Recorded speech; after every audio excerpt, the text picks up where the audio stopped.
سبحانك لا علم لنا إلا ما علمتنا إنك أنت العليم الحكيم.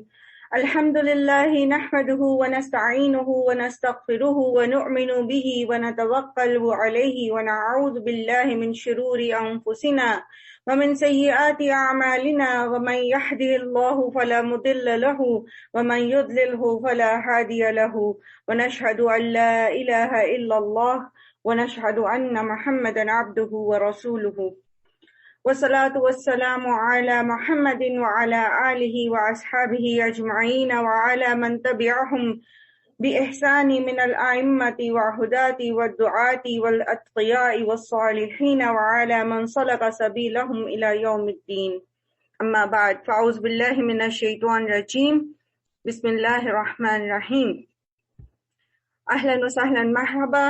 آج دوسرا پارہ ہم پڑھنے جا رہے ہیں، اور دوسرا پارہ پڑھنے سے پہلے کل ہم نے اپنے لیے ایک عہد کیا تھا کہ اب ہم اس رمضان میں اپنے آپ کو ایک ایسا انسان بنانا چاہتے ہیں جیسا کہ اللہ سبحانہ و تعالی پسند کرتے ہیں.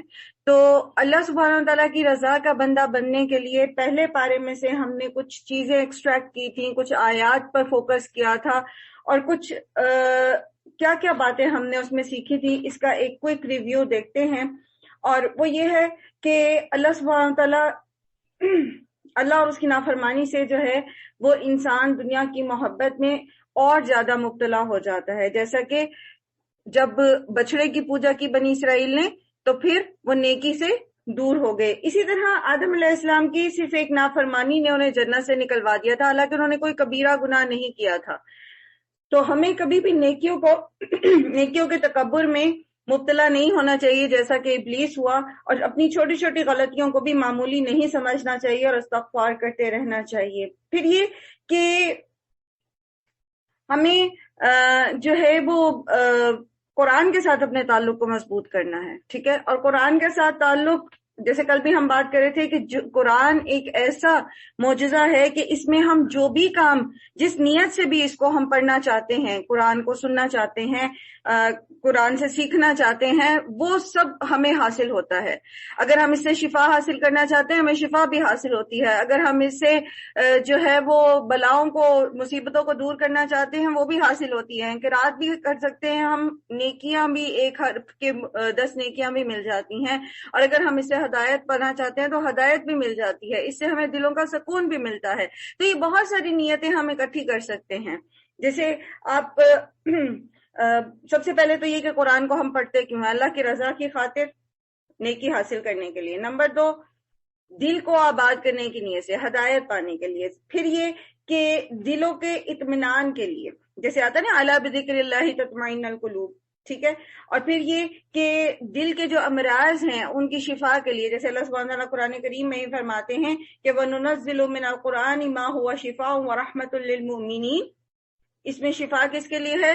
جو دلوں کی بیماریاں ہیں ان کے لیے. پھر ایمان میں اضافے کے لیے، جب بھی ہم کوئی نیکی کرتے ہیں تو ہمارے ایمان جو ہے وہ زیادہ ہوتا ہے. ایمان اور نیکی، ایمان اور عمل صالح ڈائریکٹ پرپورشن میں ہوتے ہیں. ایک چیز بڑھتی ہے دوسری بھی بڑھتی ہے، ایک چیز کم ہوتی ہے دوسری بھی کم ہو جاتی ہے. تو قرآن ہم اس نیت سے پڑھیں کہ ہمارے ایمان میں اضافہ ہو، تو اس سے ہمارے ایمان میں بھی اضافہ ہوتا ہے. پھر عبادت کی نیت سے ہم اس کو پڑھتے ہیں. پھر جہنم کی آگ سے بچنے کی غرض سے پڑھتے ہیں، جیسے کہ نبی صلی اللہ علیہ وآلہ وسلم نے فرمایا کہ اگر قرآن کو کسی چمڑے میں لپیٹ کر آگ میں ڈال دیا جائے تو آگ اسے جلا نہیں پاتی. تو ہم اپنے دلوں میں قرآن کو محفوظ کر لیں، قرآن کی تعلیمات کو محفوظ کر لیں، اس کا حفظ رکھیں اپنے دل میں. تو اللہ سے دعا ہے کہ قیامت کے دن وہ جہنم کی آگ سے ہمیں بچا لے گا. پھر قیامت کے دن سفارش کرتا ہے قرآن. تو ہم قرآن کو اس نیت سے بھی پڑھیں، اس نیت سے اس کو یاد کریں، اس نیت سے اس کے ساتھ وقت گزاریں کہ یہ قیامت کے دن ہمارے لیے سفارش کرے گا. اللہ کے سامنے کھڑا ہو جائے گا اور کہے گا کہ اللہ تعالیٰ اس بندے کو میں نے دن بھی جگایا اور رات بھی جگایا، یعنی اسے دن اور رات جو ہے وہ میری تلاوت اور میرے فہم اور میرے سیکھنے سکھانے میں وقت کو صرف کیا. تو اللہ سبحانہ تعالیٰ کے ساتھ آرگیو کرے گا یہاں تک کہ اللہ تعالیٰ سے اس بندے کی بخشش کروائے گا. پھر اپنی لائف کو ٹرانسفارم کرنے کے لیے، اپنے آپ کو اللہ کا بندہ بنانے کے لیے، اپنے آپ کو اللہ کا محبوب بندہ بنانے کے لیے، پسندیدہ بندہ بنانے کے لیے ہم قرآن پڑھتے ہیں. پھر اسی طرح آخرت میں جنت الفردوس اعلیٰ کا مقام حاصل کرنے کے لیے وہ جیسے جو حفاظ ہوتے ہیں جو قرآن کی تلاوت کرتے ہیں ترتیل کے ساتھ، تو قیامت کے دن ان کو کہا جائے گا کہ تو ترتیل کے ساتھ قرآن پڑھتا جا اور جنت کے درجات پر اوپر چڑھتا جا، تو جیسا کہ تو دنیا میں پڑھا کرتا تھا۔ تو یہ جنت کے اعلیٰ مقام کے حصول کے لیے بھی قرآن جو ہے اس کو پڑھنا، اس کو سمجھنا، اس کو یاد کرنا۔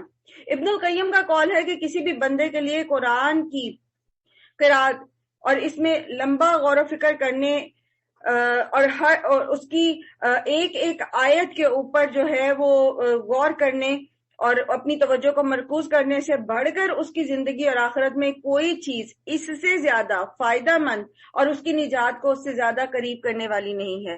محمد صلی اللہ علیہ وآلہ وسلم نے فرمایا اگر تم میں سے کسی کے پاس قرآن ہے اور وہ یہ کہتا ہے کہ اس کے پاس کوئی نعمت نہیں ہے تو اس نے قرآن کی قدر نہیں پہچانی۔ تو آپ اللہ کے بلیسڈ لوگ ہیں، آپ اللہ کے وہ انعام یافتہ لوگ ہیں، وہ اللہ تعالیٰ کے وہ احسان جن کے اوپر اللہ تعالیٰ نے کیا، جو قرآن سیکھ رہے ہیں، قرآن سمجھ رہے ہیں، اس کو کوئی معمولی چیز نہ سمجھیں۔ یہ وہ خزانہ ہے جو ہر اس چیز سے بہتر ہے جس کو لوگ جمع کر رہے ہیں۔ تو قرآن سیکھتے ہوئے وقت کو، گھڑی کو بار بار نہ دیکھیں، دل لگائیں اس میں اور پوری توجہ اس طرف لگائیں اور یہ ساری نیتیں جمع کر لیں کہ قیامت کے دن یہ قرآن جو ہے ہمارے حق میں سفارش بھی کرے گا، ہمیں ہدایت بھی اس سے حاصل کرنی ہے، ہمیں جنت الفردوس میں اعلیٰ مقام بھی اس سے حاصل کرنے، ہمیں اپنے دلوں کا سکون بھی اس سے حاصل کرنا ہے اور ہمیں اسی کے ذریعے اپنی زندگی کو بدلنا ہے، ڈھالنا ہے۔ تو اس ساری نیتوں کو جمع کرتے ہوئے انشاءاللہ ہم قرآن کریم کے دوسرے پارے کا آج آغاز کریں گے، اور اس میں کل جو ہم نے ٹارگٹ رکھا تھا کہ ہم اللہ کا پسندیدہ بندہ بنے، تو اس میں جو سب سے پہلی چیز ہے، جو سب سے بنیادی چیز ہے، وہ ہے تقویٰ، کیونکہ اللہ کا تقویٰ دل میں رکھے بغیر ہم کوئی کام بھی کریں ہمیں اس کا اجر نہیں ملے گا، کسی بھی نیکی کا اجر نہیں ملے گا۔ اپنی نیت کو خالص رکھنا اور اللہ سبحانہ و تعالی کی رضا کی خاطر کام کرنا اور اللہ تعالیٰ کی ناراضگی کے کاموں کو چھوڑنا ضروری ہے۔ ٹھیک ہے؟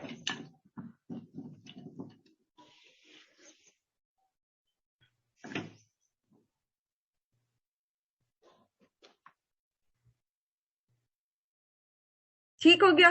چلیں جی، اعوذ باللہ من الشیطان الرجیم، بسم اللہ الرحمن الرحیم۔ سیقول السفہاء من الناس ما واللہم عن قبلتہم التی کانوا علیہا قل للہ المشرق والمغرب یہدی من یشاء الی صراط مستقیم۔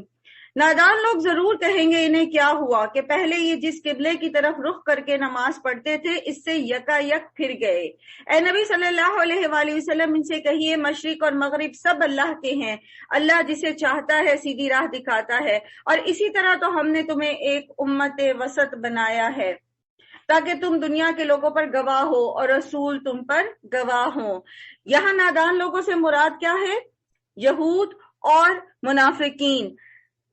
نبی صلی اللہ علیہ وآلہ وسلم نے جب مدینہ میں ہجرت کی تو پہلے 16 یا 17 مہینے تک وہ بیت المقدس ہی کی طرف منہ کر کے نماز پڑھتے رہے۔ پھر جب آپ صلی اللہ علیہ وآلہ وسلم کی یہ چاہت تھی کہ اللہ سبحانہ وتعالی حرم پاک کو، خانہ کعبہ کو قبلہ بنا دے، کیونکہ یہ آخری نبی کی نشانی بھی تھی اور آپ صلی اللہ علیہ وآلہ وسلم کا دلی لگاؤ بھی تھا، تو آپ صلی اللہ علیہ وسلم اس حکم کے انتظار میں تھے۔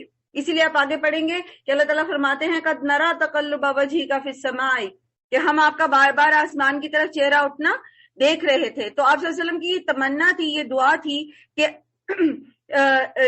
خانہ کعبہ کو مسلمانوں کا قبلہ بنا دیا جائے۔ لیکن اب یہ لوگ اعتراض کرتے تھے، یہود نے بھی اور منافقین نے بھی، کہ یہ کیا بات ہوئی جی، کبھی پہلے تو یہ ایک طرف منہ کر کے نماز پڑھے تھے اور اب دوسری طرف منہ کر کے انہوں نے نماز پڑھنی شروع کر دی۔ تو یہاں اللہ سبحانہ و تعالیٰ نے ان کو بے وقوف کہا ہے، نادان لوگ کہا ہے۔ جن لوگوں کو اللہ کے احکامات کی سمجھ نہیں آتی وہ خود بے وقوف ہوتے ہیں، وہ دوسروں کو بے وقوف کہتے ہیں۔ وہ جیسے کل کے بارے میں آپ نے پڑھا تھا نا، منافقین کو جب یہ کہا جاتا ہے کہ وَإِذَا قِيلَ لَهُمْ آمِنُوا كَمَا آمَنَ النَّاسُ قَالُوا أَنُؤْمِنُ كَمَا آمَنَ السُّفَهَاءُ، کیا ہم بے وقوف لوگوں کی طرح ایمان لے کر آئیں؟ تو وہ مومنوں کو بے وقوف سمجھتے ہیں، حالانکہ اللہ سبحانہ وتعالیٰ فرماتے ہیں اَلَا إِنَّهُمْ هُمُ السُّفَهَاءُ وَلَكِنْ لَا يَعْلَمُونَ، ولکن لا یشعرون، وہ خود بیوقوف ہیں لیکن انہیں شعور نہیں ہے۔ تو اب آپ خود دیکھ لیجئے کہ جہاں اللہ کا حکم آتا ہے اور ہمیں اللہ کا حکم پتا ہے اور ہماری کیفیت یہ ہے کہ اللہ کا حکم ہمارے سامنے آ گیا تو ہم کہتے ہیں سمعنا واطعنا، بس اللہ تعالیٰ نے کہہ دیا ہم اس کو مانیں گے، ہمیں نہیں پتا کہ اس کے پیچھے لاجک کیا ہے، اس کے پیچھے مصلحت کیا ہے، وہ وقت کے ساتھ ساتھ ہمیں سمجھ آ ہی جاتی ہے۔ مومن کو اللہ کے احکامات کی مصلحت سمجھ آ ہی جاتی ہے۔ آپ دیکھیے آج آپ سائنس کے جیسے جیسے سائنس ڈیولپ ہو رہی ہے تو قرآن کریم کے بہت سارے احکامات کو آپ سائنس کے تناظر میں دیکھتے ہیں اور پھر کہتے ہیں کہ اچھا یہ 1450 سال یہ پہلے بات آئی تھی، اب دیکھیں سائنس یہ بات اب ثابت کر رہی ہے۔ لیکن ان صحابہ کے دور میں تو سائنس نے یہ ثابت نہیں کیا تھا، ان کو تو یہ نہیں پتا تھا کہ ماں کے پیٹ میں جو بچہ جسے علقہ کہا گیا ہے تو یہ سائنس سے ثابت کرنا ہے کہ واقعی یہ 3 معنوں میں یہ علقہ جو ہے یہ فلفل کرتا ہے اس کو۔ انہیں تو نہیں پتا تھا کہ زمین جو ہے جو اللہ تعالیٰ فرما رہے ہیں کہ ہم زمین کو گھٹاتے جا رہے ہیں اس کے سروں سے اس کے کناروں سے، تو انہیں تو نہیں پتا تھا کہ ایک وقت آئے گا تو فزیکلی یہ فنومینا ثابت ہو جائے گا۔ اور اللہ تعالیٰ فرماتے ہیں ہم آسمان کو وسیع کریں، ہم کائنات کو وسعت دے رہے ہیں، تو انہیں تو نہیں پتا تھا کہ 2000 کچھ کے اندر جا کے یہ فنومینا ثابت ہوگا کہ کائنات جو ہے وہ پھیل رہی ہے، وہ اسٹیٹک نہیں ہے۔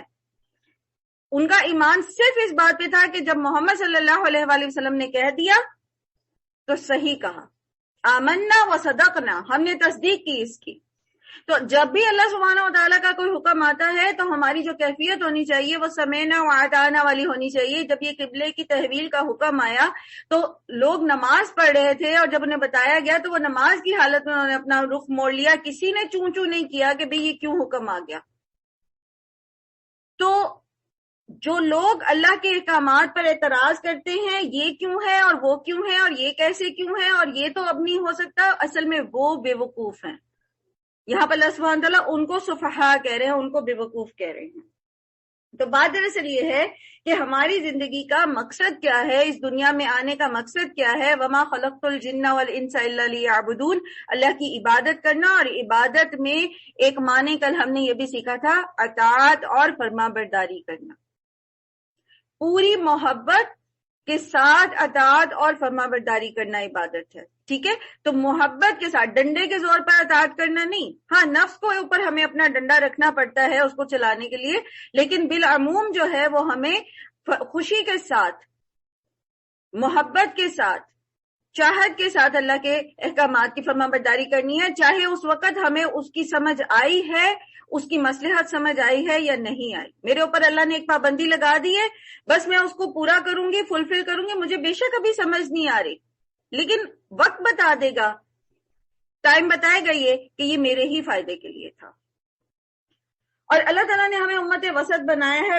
امت وسط کا ایک مطلب جو ہوتا ہے وہ بہترین بھی ہوتا ہے۔ تو اللہ تعالیٰ کی اللہ کے بیچ میں اور باقی دنیا کے بیچ میں ہم ایک برج ہیں، ہم امت وسط ہیں، ہم اس کے بیچ میں ایک برج ہیں۔ جو اللہ کے احکامات اللہ کے رسول صلی اللہ علیہ وآلہ وسلم لے کر آئے تو ان کے بعد انبیاء کا سلسلہ منقطع ہو گیا، تو اب یہ تعلیمات لوگوں تک پہنچانی ہماری ذمہ داری ہے۔ کنتم خیر امۃ اخرجت للناس، ہمیں لوگوں کے لیے اٹھایا گیا ہے۔ تو اپنا اپنا گھر سنبھال کے بیٹھ جانا اور اپنے اپنے کمفرٹ زون میں بیٹھ جانا، یہ ہماری ذمہ داری یہاں پر مکمل نہیں ہوتی جب تک کہ ہم تمام اللہ تعالیٰ کے جو احکامات ہیں وہ ساری دنیا تک نہ پہنچائیں۔ کچھ لوگ جو خاص طور پر یہ کام کر دیتے ہیں، ہماری کمیونٹی میں سے چلے جاتے ہیں، ہم ان کو سپورٹ کرتے ہیں تو ہماری طرف سے یہ فریضہ ادا ہو جاتا ہے، لیکن اگر کوئی بھی ایسا نہیں کرتا تو پھر سب کے سب جو ہیں وہ گناہگار ہیں۔ پہلے جس طرف آپ صلی اللہ علیہ وآلہ وسلم رخ کرتے تھے، اس کو تو ہم نے صرف یہ دیکھنے کے لیے قبلہ مقرر کیا تھا کہ کون رسول کی پیروی کرتا ہے اور کون الٹا پھر جاتا ہے۔ یہ معاملہ تھا تو بڑا سخت، مگر ان لوگوں کے لیے کچھ بھی سخت نہ ثابت ہوا جو اللہ کی ہدایت سے فیض یاب تھے۔ اللہ تمہارے اس ایمان کو ہرگز ضائع نہ کرے گا، یقین جانو کہ وہ لوگوں کے حق میں نہایت شفیق اور رحیم ہے۔ تبدیلی ہمیشہ لوگوں کو مشکل لگتی ہے، کیونکہ جب ایک کام کے ہم عادی ہو جاتے ہیں، ہم ایک کمفرٹ زون میں رہنے کے عادی ہو جاتے ہیں، تو پھر ہمیں اس کمفرٹ زون میں سے نکلنا مشکل لگتا ہے۔ آپ ایک ٹائم بنا لیتے ہیں، ایک ٹائم ٹیبل بنا لیتے ہیں، خود بخود آپ کی آنکھ اس کے مطابق جو ہے وہ کھلنا شروع ہو جاتی ہے۔ لیکن جب آپ تہجد کے لیے بیدار ہونا چاہتے ہیں تو پھر آپ کو مشکل ہوتی ہے. لیکن یاد رکھیے یہ مشکل ٹیمپریری ہوتی ہے. ان لوگوں کے لیے یہ مشکل نہیں ہوتی جو وہ کام کرنا چاہتے ہیں. جو لوگ کام کرنا چاہتے ہیں ان کے لیے چیزیں مشکل نہیں ہیں. جیسے ان کے لیے مشکل نہیں تھا قبلے کو بدلنا، لیکن منافقوں کے دل پر بہت بھاری ہو گیا کہ یہ کیا بات ہوئی، اب ہم اس کو کیسے بدلیں.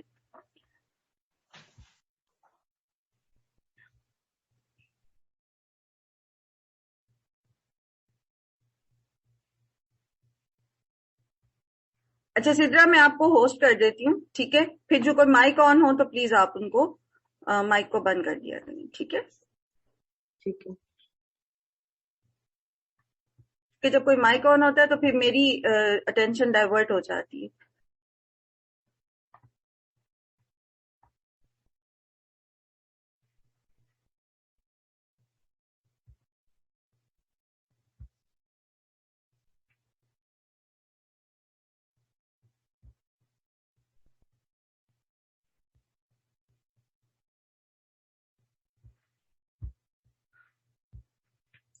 اعوذ باللہ من الشیطان الرجیم.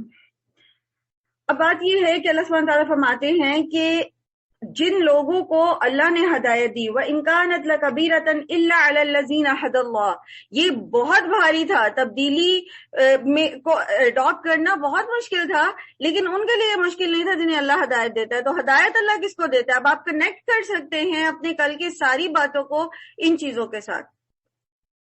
کس کو ہدایت ملتی ہے؟ جو ہدایت لینا چاہتا ہے، جو ہدایت کے لیے ایفرٹ کرتا ہے، جو اس کے لیے تڑپتا ہے. آپ یقین کیجئے زندگی میں آپ کوشش کر کے دیکھیے گا، جس چیز کے لیے تعلق باللہ کے معاملے میں، جس کام کے لیے آپ نے ایفرٹ کی، جس کام کے لیے آپ نے دعا کی، جس کام کے لیے آپ نے نیت کی، نیت، محنت، دعا، وہ کام آپ کر لیتے ہیں اور وہ ہو جاتا ہے، وہ آپ پر بھاری نہیں ہوتا. تو اللہ ہدایت اسی کو دیتا ہے. اللہ تبدیلی اپنے اندر لانے کی، کل ہم نے یہی سوچا تھا نا کہ ہم اپنے اندر تبدیلی لائیں گے، ہم ایک اللہ کا مطلوب انسان بن جائیں گے. اس رمضان میں ہماری یہ کوشش ہونی چاہیے. تو وہ مشکل ہوگی. بعض لوگوں کے لیے نیند کے اوپر قابو پانا مشکل ہوگا، بعض لوگوں کے لیے کھانے پینے کی ایسی چیزیں چھوڑنا جو طیب نہیں ہے ان کے لیے وہ مشکل ہوگا، بعض کے لیے جھوٹ بولنا چھوڑنا مشکل ہوگا، بعض کو جن کو چٹ چیٹ کی عادت ہے، زیادہ بولنا اللہ کو پسند نہیں ہے، بعض کے لیے وہ عادت چھوڑنا مشکل ہوگا. مختلف چیزیں ہیں، مختلف روایات ہیں، چیزیں جو ہماری پرسنالٹی کا حصہ بن چکی ہے. مشکل ہوگا لیکن ناممکن نہیں ہوگا اگر ہماری نیت ہوگی، ہماری محنت ہوگی، ہماری کوشش اور دعائیں ہوں گی. تو اللہ تعالیٰ فرماتے ہیں وَإِن كَانَتْ لَكَبِيرَةً إِلَّا عَلَى الَّذِينَ هَدَى اللَّهُ وَمَا كَانَ اللَّهُ لِيُضِيعَ إِيمَانَكُمْ إِنَّ اللَّهَ بِالنَّاسِ لَرَءُوفٌ رَحِيمٌ. اور یہاں ایمان سے مراد جو ہے وہ نمازیں ہیں جو بیت المقدس کی طرف منہ کر کے پڑھی گئیں، جن کے بارے میں پھر مسلمانوں کو یہ ہو گیا کہ پتہ نہیں ہماری وہ نمازیں قبول ہوں گی یا نہیں. تو اللہ سبحانہ تعالیٰ نے فرمایا کہ تمہاری وہ نمازیں ضائع نہیں گئی، ان کا جو تمہارا بنتا تھا جو اجر اور ثواب وہ اللہ سبحانہ تعالیٰ کے پاس محفوظ ہے. یقیناً آپ صلی اللہ علیہ وآلہ وسلم کا منہ بار بار آسمان کی طرف اٹھنا ہم دیکھ رہے ہیں.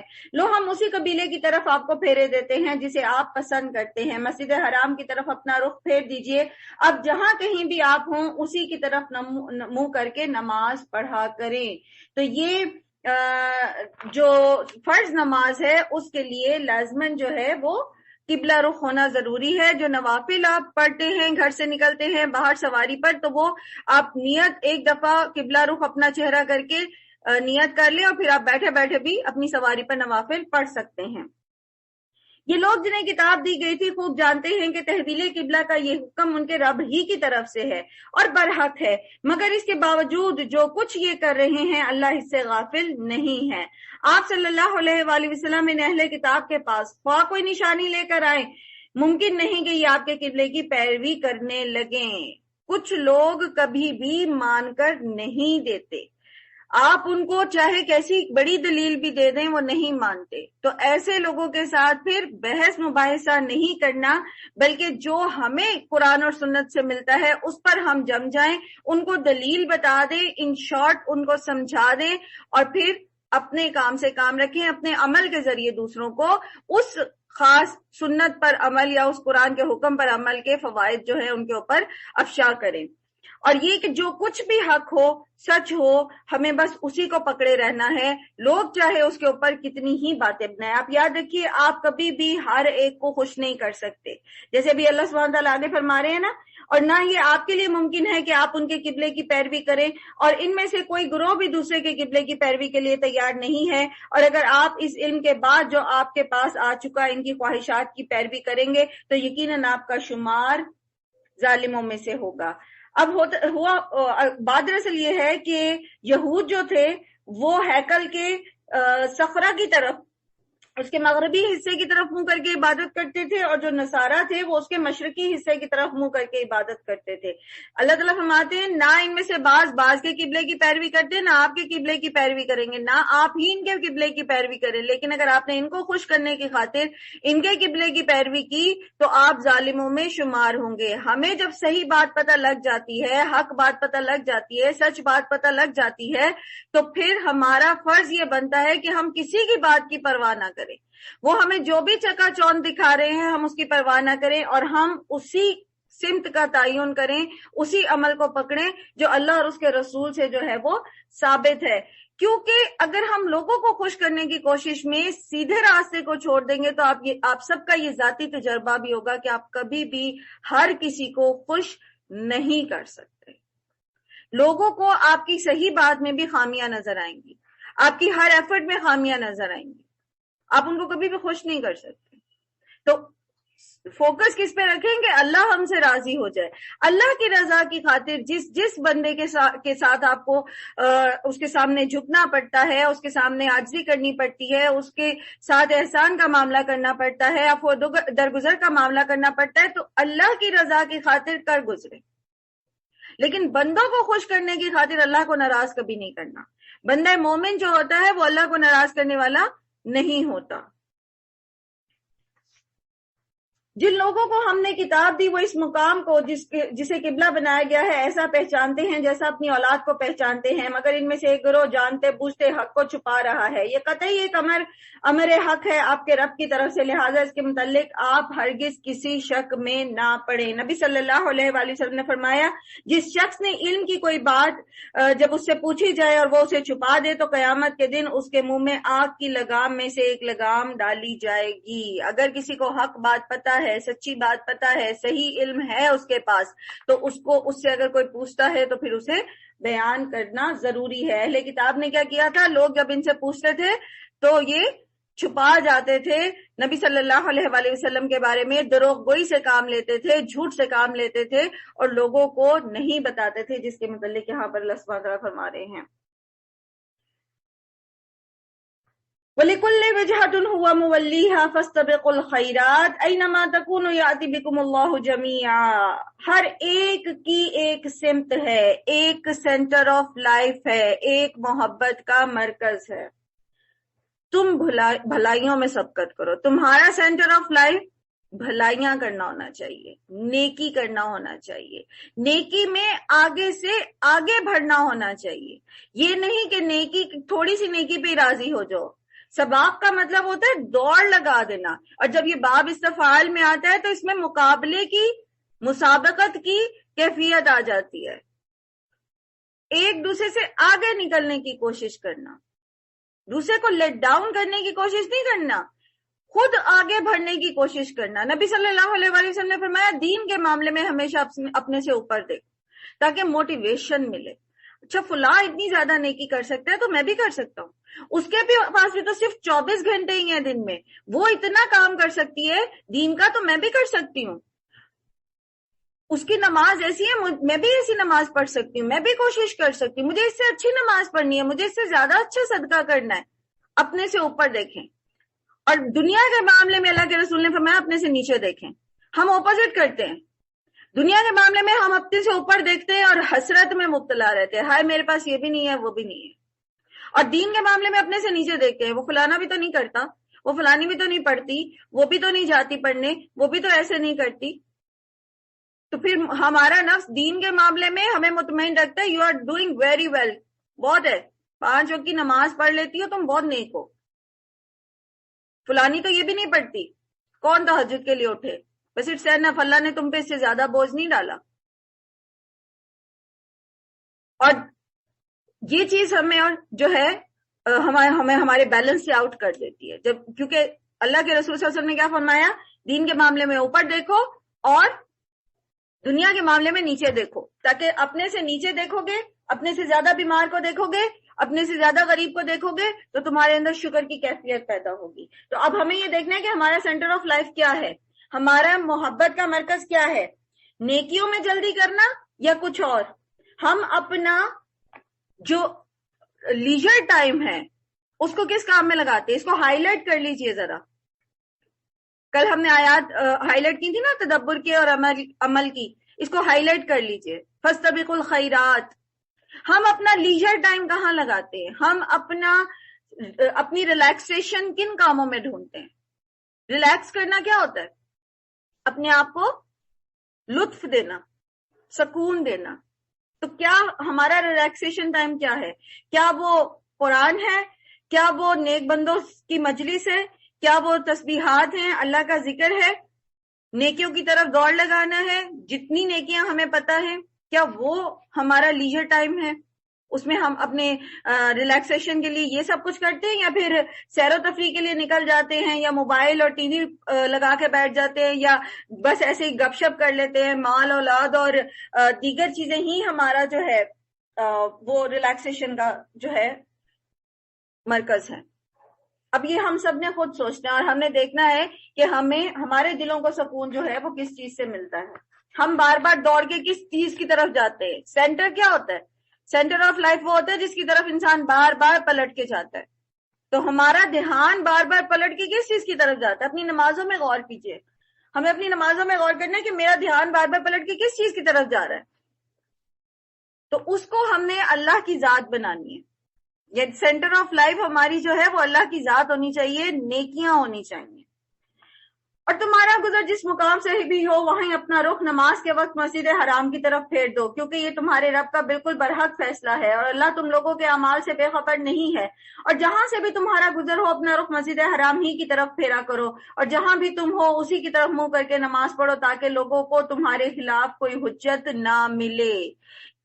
تو جیسا میں نے عرض کیا، فرض نماز اگر آپ سفر میں بھی ہیں تو آپ کو سواری سے اتر کر قبلہ رخ ہو کر نماز پڑھنی ہوتی ہے. ہاں جو تو ان میں سے ظالم ہیں ان کی زبان کسی حال میں بند نہ ہوگی. فلا تخشوہم واخشونی، بس ان سے نہ ڈرو، مجھ سے ہی ڈرو. نبی صلی اللہ علیہ وآلہ وسلم کا فرمان ہے کہ 3 چیزیں جو ہیں وہ نجات دینے والی ہیں. اور وہ کیا ہے؟ ان میں سے ایک چیز یہ ہے کہ کھلے اور چھپے اللہ کی خشیت دل میں رکھنا، اللہ سے ڈرتے رہنا. اور یہ جو اللہ کی خشیت ہے نا، خشیت وہ ڈر ہوتا ہے جو کسی کی بڑائی اور برتری کی وجہ سے ہمارے دل میں پیدا ہوتا ہے.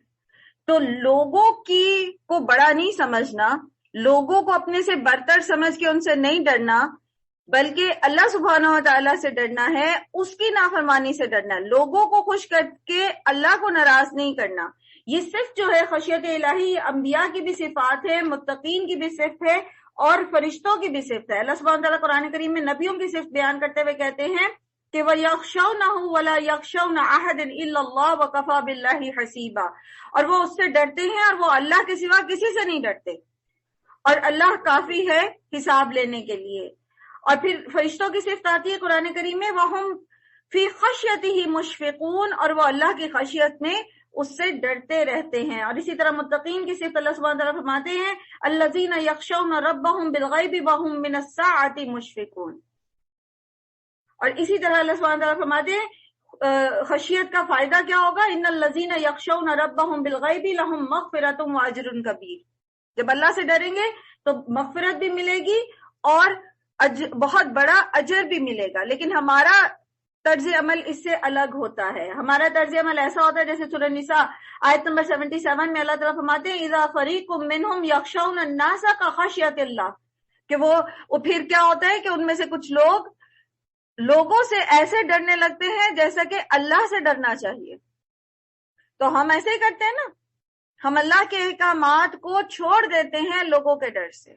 میری جاب چلی جائے گی, میں سروائیو نہیں کر سکوں گی, میری گھر کے اندر میرا مقام جو ہے وہ نہیں رہے گا جو مجھے ملا ہوا ہے. اور اسی طرح سے بہت سارے خوف ہمیں لوگوں کے لاحق ہوتے, کوئی کیا کہے گا. اور آپ یقین کیجئے کہ ہم اپنے بچوں کے اندر یہ جو منافقت ہے, یہ جو شرک ہے, یہ ہم خود امپلانٹ کرتے ہیں.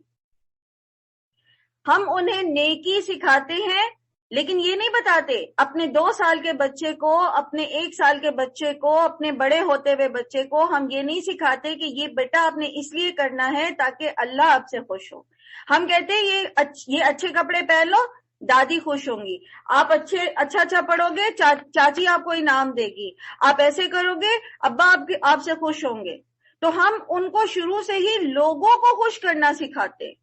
تو پھر وہ لوگوں کے سامنے تو بہت اچھے ہوتے ہیں کیونکہ ان کو اپریسیشن لوگوں سے ہی چاہیے ہوتی ہے, لیکن جب وہ اکیلے میں ہوتے تو وہ پھر اس طرح کی فرما برداری اور اس طرح کی اچھائی اور اس طرح کا حسن اخلاق شو نہیں کرتے. تو قصور بچے کا نہیں ہوتا, قصور ہماری ٹریننگ کا ہوتا ہے. اب خود دیکھیے, ہم جب لوگوں کے بیچ میں ہوتے ہیں تو ہمارا اخلاق کیسا ہوتا ہے, اور جب ہم اکیلے ہوتے ہیں یا اپنے گھر والوں کے بیچ میں ہوتے ہیں تب ہمارا اخلاق کیسا ہوتا ہے. ہم لوگوں سے ڈرتے ہیں, اللہ سے نہیں ڈرتے. ایسا شخص جو لوگوں سے ڈرتا ہے اور اللہ سے نہیں ڈرتا, اللہ کے رسول صلی اللہ علیہ وسلم نے فرمایا کہ قیامت کے دن ایک شخص تہامہ پہاڑ جتنی نیکیاں لے کر آئے گا لیکن اللہ تعالیٰ اس کو غبار بنا کے اڑا دیں گے. اور اس کی وجہ یہ ہوگی کہ وہ لوگوں کے بیچ میں تو بہت نیک تھا لیکن جب اکیلے میں ہوتا تھا تو اللہ نے جو چیزیں حرام کی تھی ان سے بچتا نہیں تھا, حرام کا ارتکاب کرتا تھا, گناہ کرتا تھا. لوگوں کے سامنے تو ہم اپنی نگاہیں بھی جھکا کے رکھتے ہیں, لوگوں کے سامنے تو ہم اپنے کانوں کی بھی حفاظت کرتے ہیں, لوگوں کے سامنے تو ہم اپنی ایک ایک چیز کا خیال رکھتے ہیں. لیکن جب تنہا ہوتے, کیا واقعی ہم ایسا ہوتے؟ یہ جو نجات دینے والی 3 چیزیں ہیں ان میں سے ایک چیز کیا ہے؟ کھلے چھپے اللہ کی خشیت اختیار کرنا. تو کامیابی کس میں ہے؟ اللہ کی خشیت میں, نہ کہ لوگوں سے ڈرنے میں. وَلِأُتِمَّ نِعْمَتِي عَلَيْكُمْ وَلَعَلَّكُمْ تَهْتَدُونَ, تاکہ میں اپنی نعمت تم پہ پوری کر دوں. نعمت کون سی نعمت؟ ہدایت, ایمان, اسلام کی نعمت, تاکہ تم ہدایت پاؤ. اب ہدایت کا حصول ہے نا ہمارا سفر, تو ہدایت اگر حاصل کرنی ہے ہم نے تو اس میں پھر کیا کرنا پڑے گا؟ خشیت الہی کو اپنے اندر سٹرونگ کرنا پڑے گا.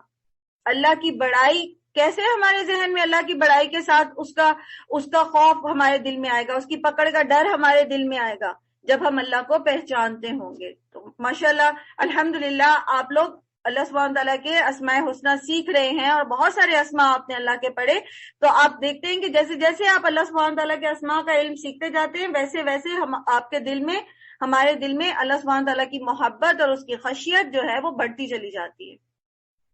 تو اسماء الحسنہ کا علم سیکھنا ہمارے لیے لازم ہے تاکہ ہم اللہ سبحانہ تعالیٰ کے اوپر شعوری ایمان لا سکیں.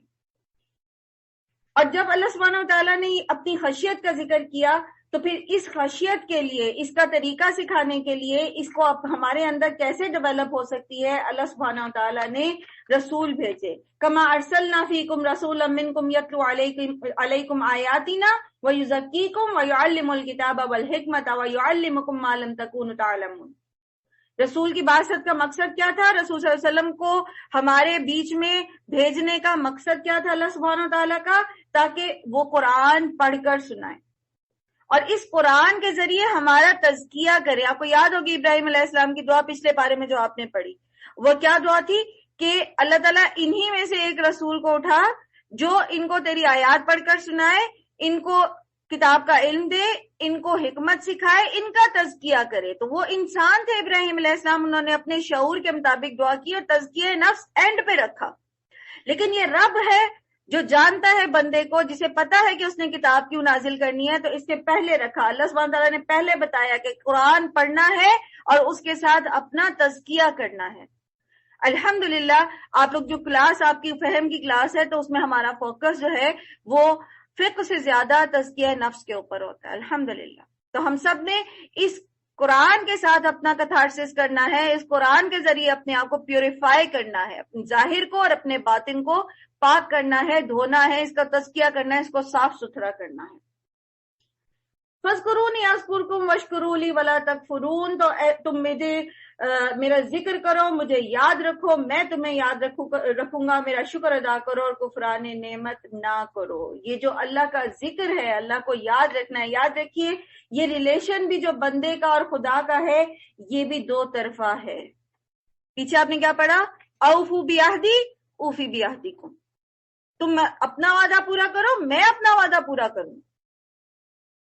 فَاذْكُرُونِي أَذْكُرْكُمْ، لیکن ہماری جو کوالٹی آف ورک ہوگا اللہ سبحانہ و تعالیٰ ان ریٹرن ہمیں اس سے کروڑہ درجہ زیادہ بہتر دیں گے۔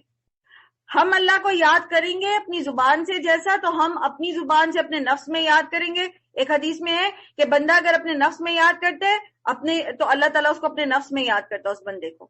اگر بندہ اپنے جیسے بندوں میں ذکر کرتا ہے تو اللہ تعالیٰ فرشتوں میں اس کا ذکر کرتا ہے۔ تو اللہ تعالیٰ ہمیشہ ہم سے بہتر ہی ہمیں ان ریٹرن دیں گے۔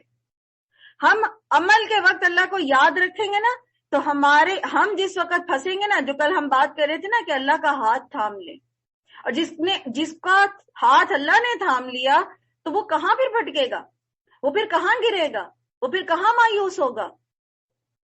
تنگی، ترشی، خوشی، غمی وہ کہیں نہیں جاتا، وہ اللہ کے ساتھ ہی رہے گا۔ وہ ایک حدیث ہے نا کہ اللہ سبحانہ تعالیٰ فرماتے ہیں کہ بندہ مومن جو ہے وہ فرائض کے ساتھ میرا قرب اختیار کرتا ہے، اور پھر وہ نوافل پڑھتا ہے اور میرا قرب حاصل کرتا ہے، تو میں اس کا ہاتھ بن جاتا ہوں جس سے وہ کام کرتا ہے، اور میں اس کے کان بن جاتا ہوں جس سے وہ سنتا ہے، اور میں اس کے پاؤں بن جاتا ہوں جس سے وہ چلتا ہے۔ یعنی اللہ کی مدد ہمارے ساتھ آ جاتی ہے۔ اللہ کو یاد رکھے، صرف یاد کرنا نہیں ہے، صرف تسبیح کے دانے نہیں گرانے، وہ بھی کرنا ہے، وہ بھی کرنا ہے، لیکن عمل کے وقت اللہ کو یاد رکھنا ہے، بات کرتے ہوئے اللہ کو یاد رکھنا ہے، سوتے ہوئے اللہ کو یاد رکھنا ہے، جاگتے ہوئے اللہ کو یاد رکھنا ہے، کھاتے ہوئے اللہ کو یاد رکھنا ہے، معاملہ کرتے ہوئے اللہ کو یاد رکھنا ہے۔ یہ ہے فَاذْكُرُونِی، ہم اللہ کو یاد رکھیں گے نا، اللہ ہم سے بہتر یاد رکھے گا، وہ کہیں بھی ہمیں اکیلا نہیں چھوڑے گا۔ یا ایھا الذین آمنوا استعینوا بالصبر والصلاۃ، یہ جو آیات ہیں نا اس کو آپ انڈر لائن کرتے جائیں۔ ہو سکتا ہے کسی جگہ میں کہہ دوں کہ اس کو مجھے بھول جائے انڈر لائن کروانا، آیات عمل بالآیات جو ہیں اور تدبر کی جو آیات ہیں، آپ خود ہی اس کو، جس پہ میں زیادہ ایکسپلینیشن دے رہی ہوں تو اس کو آپ انڈر لائن کرتے جائیں۔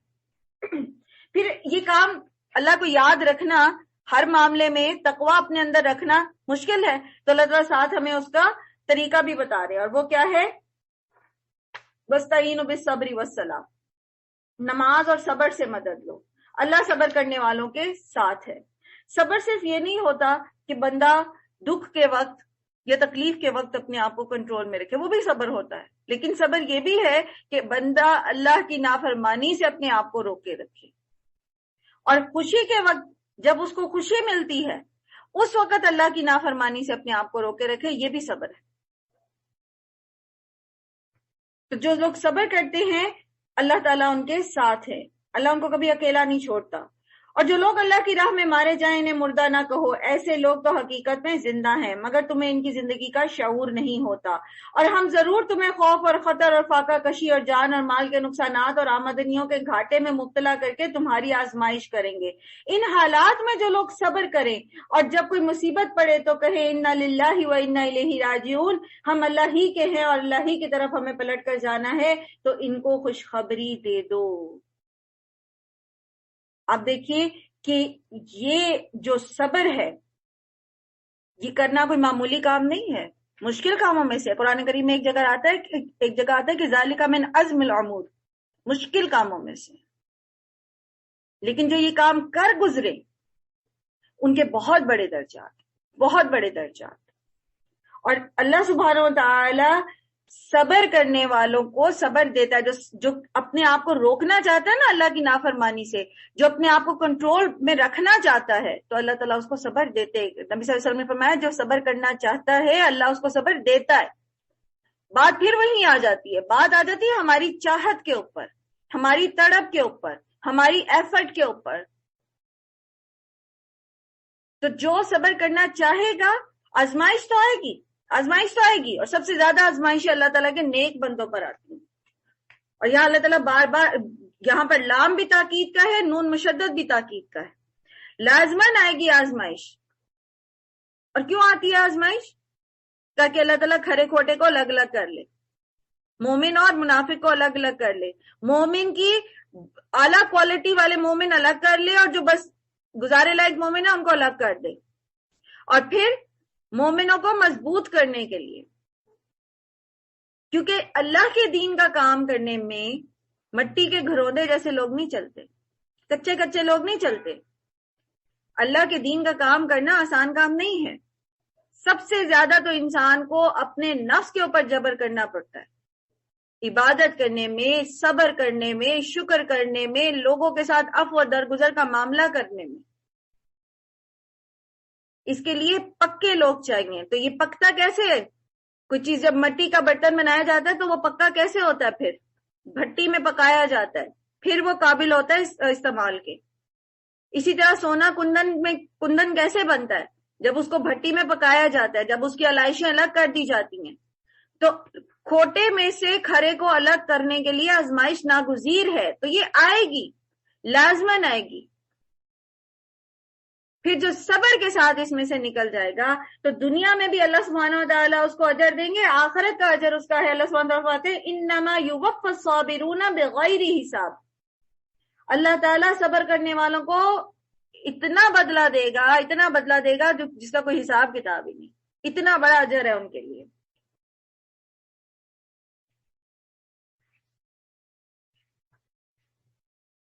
ایک روایت ہے کہ اللہ تعالیٰ کے فرشتے کسی کا بچہ کی جان جو ہے قبض کر لیتے ہیں، تو جب وہ اللہ کے پاس جاتے ہیں تو اللہ تعالیٰ فرماتے ہیں کہ تم نے میرے بندے کا ننھا سا بیٹا لے لیا؟ وہ کہتے ہیں ہاں۔ اللہ تعالیٰ فرماتے ہیں تم نے اس کے دل کا پھل لے لیا؟ فرشتے کہتے ہیں ہاں۔ تو اللہ تعالیٰ فرماتے ہیں تو میرے بندے نے کیا کہا؟ تو وہ کہتے ہیں کہ اس نے تیری حمد بیان کی اور کہا انا للہ و انا الیہ راجعون۔ تو اللہ تعالیٰ فرماتے ہیں کہ میرے اس بندے کے لیے جنت میں ایک گھر بنا دو اور اس کا نام بیت الحمد رکھ دو۔ تکلیف تو ہے، تکلیف تو ہوتی ہے، رونا بھی آتا ہے، پریشانی بھی ہوتی ہے، دکھ بھی ہوتا ہے، لیکن زبان وہ کہے جس سے اللہ راضی ہو، یہ ہے صبر۔ زبان سے واویلا نہیں کرنا، زبان سے ناشکری کے کلمات نہیں نکالنے۔ نبی صلی اللہ علیہ وآلہ وسلم کا طریقہ کیا تھا؟ ہر مصیبت، ہر معاملے، ہر تکلیف میں آپ صلی اللہ علیہ وسلم کہتے تھے الحمدللہ علی کل حال، ہر حال میں اللہ کی تعریف۔ تو خوشی ملنے پر تو ہم دل سے کہتے ہیں الحمدللہ۔ تو اگر کبھی کوئی تنگی ترشی بھی آ جاتی ہے، کوئی مشکل پریشانی بھی آ جاتی ہے، تو پہلا کلمہ جو ہمارے منہ سے نکلنا چاہیے وہ الحمدللہ ہی ہونا چاہیے، یہی صبر ہے۔ اولئک علیہم صلوات من ربہم ورحمہ، یہی وہ لوگ ہیں جن پر ان کے رب کی طرف سے بڑی عنایت ہوگی، ان کی رحمت، اس کی رحمت ان پر سایہ کرے گی، اور ایسے ہی لوگ راست رو ہیں۔ یقیناً صفا اور مروہ اللہ کی نشانیوں میں سے ہیں، لہٰذا جو شخص بیت اللہ کا حج یا عمرہ کرے اس کے لیے کوئی گناہ کی بات نہیں کہ وہ ان دونوں پہاڑیوں کے درمیان سعی کر لے، اور جو برضا اور رغبت کوئی بھلائی کا کام کرے اللہ کو اس کا علم ہے اور اس کی قدر کرنے والا ہے۔ جو لوگ ہماری نازل کی ہوئی روشن تعلیمات اور ہدایات کو چھپاتے ہیں، حالانکہ ہم نے انہیں سب انسانوں کی رہنمائی کے لیے اپنی کتاب میں بیان کر دیا، یقین جانیے کہ اللہ بھی ان پر لعنت کرتا ہے اور تمام لعنت کرنے والے بھی ان پر لعنت کرتے ہیں۔ البتہ جو اس روش سے باز آ جائیں اور اپنے طرز عمل کی اصلاح کر لیں اور جو کچھ وہ چھپاتے تھے اسے بیان کرنے لگیں، ان کو میں معاف کر دوں گا اور میں بڑا درگزر کرنے والا اور رحم کرنے والا ہوں۔ جن لوگوں نے کفر کا رویہ اختیار کیا اور کفر کی حالت ہی میں جان دی، ان پر اللہ اور فرشتوں اور تمام انسانوں کی لعنت ہے۔ اسی لعنت کی حالت میں وہ ہمیشہ رہیں گے، نہ ان کی سزا میں کوئی کمی ہوگی اور نہ ہی کوئی دوسری ان کو مہلت دی جائے گی۔ کفر کا مطلب ہوتا ہے چھپانا، اور اسی سے پھر انکار کا مفہوم نکلا ہے۔ یہاں جو ذکر ہے کفار کا، تو یہ ہے اعتقادی کفر۔ کفر جو ہے یہ ایمان کے اپوزٹ بولا جاتا ہے۔ ایمان کے معنی ہوتے ہیں ماننا، قبول کرنا، تسلیم کر لینا۔ تو کفر جو ہے ایمان کے اپوزٹ، اس کے مختلف رویے ہیں۔ ایک تو یہ کہ انسان اعتقادی کفر کرے اور سرے سے خدا کو مانے ہی نہ، اللہ کو مانے ہی نہ، یا پھر یہ کہ اس کا اقتدار اعلیٰ جو ہے اس کو تسلیم نہ کرے، یعنی اللہ کے ساتھ شرک کرے، کسی اور کو بھی اس کی صفات کے اندر شامل کر لے۔ دوسرا یہ کہ اللہ کو تو مانے لیکن اس کی جو احکامات اور ہدایات ہیں اس کے لیے صرف اللہ کے اوپر بھروسہ نہ کرے، بلکہ وہ اللہ تعالیٰ کو کوئی سسپینڈڈ فگر بنا دے. جیسے بعض لوگوں کا یہ اعتقاد تھا کہ اللہ تعالیٰ نے کائنات بنائی ہے، خالق تو اللہ ہی ہے، لیکن اس کے بعد اللہ تعالیٰ نے کائنات کو ایز اٹ از اس کے حال پر چھوڑ دیا. تو یہ بھی کفر ہے. پھر تیسرا یہ کہ وہ اصولاً بندہ اس بات کو تو تسلیم کر لے کہ ہدایت وہی ہے جو اللہ تعالیٰ نے ہمیں بتا دی، اللہ کے پیغمبروں نے ہمیں بتا دی، لیکن پیغمبر کو نہ مانے. اللہ کو تو مانے، پیغمبر کو نہ مانے، یہ بھی کفر ہے. ٹھیک ہے.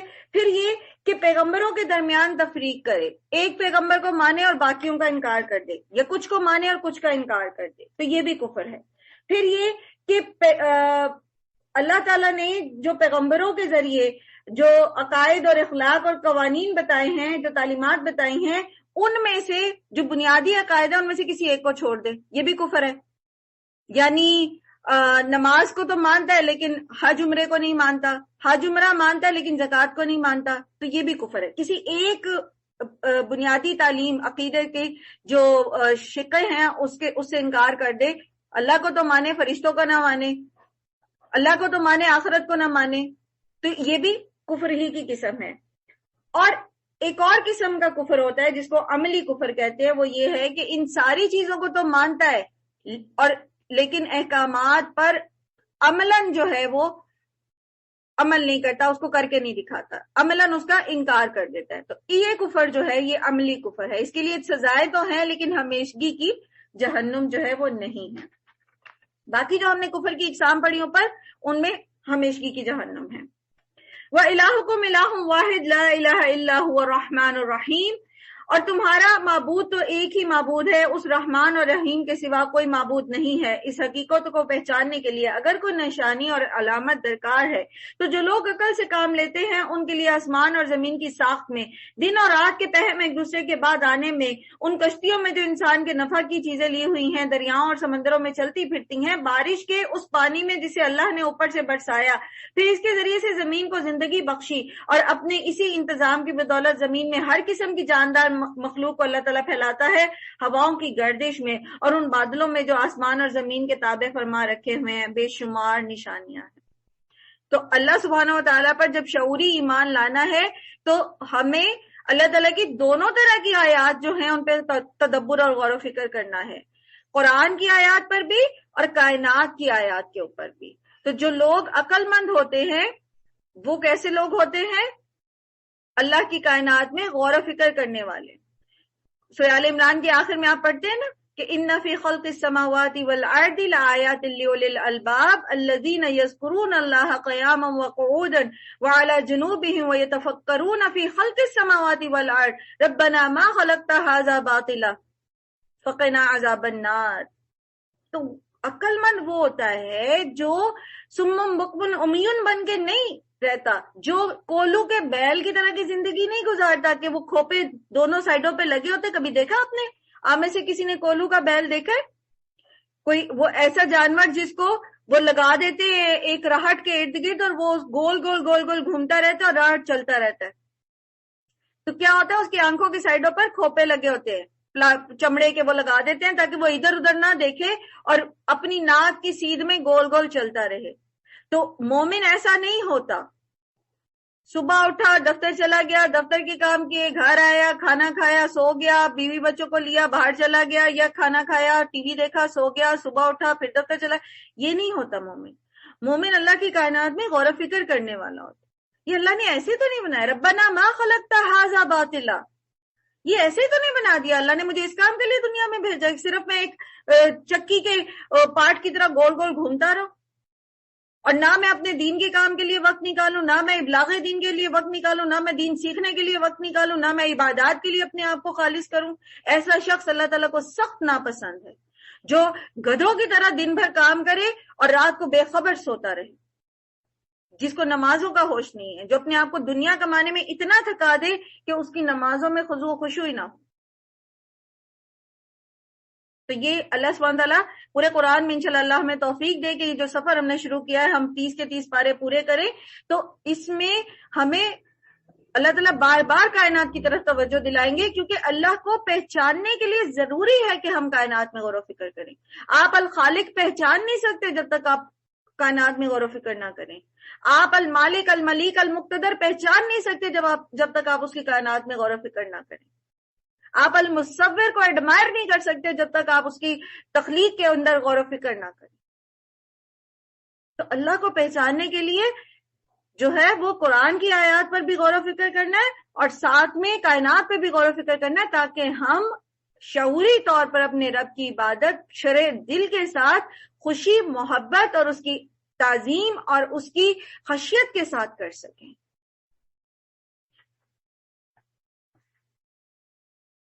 کچھ لوگ ایسے ہیں جو اللہ کے سوا دوسروں کو اس کا ہمسر اور مد مقابل بناتے ہیں، اور ان کے لیے ایسے گرویدہ ہیں جیسے اللہ کے ساتھ محبت ہونی چاہیے، حالانکہ ایمان رکھنے والے لوگ سب سے بڑھ کر اللہ کو محبوب رکھتے ہیں۔ یاد رکھیے کہ مخلوق کی محبت اگر خالق کی محبت سے بڑھ جائے تو اس کو شرک فی المحبت کہتے ہیں۔ کوئی محبت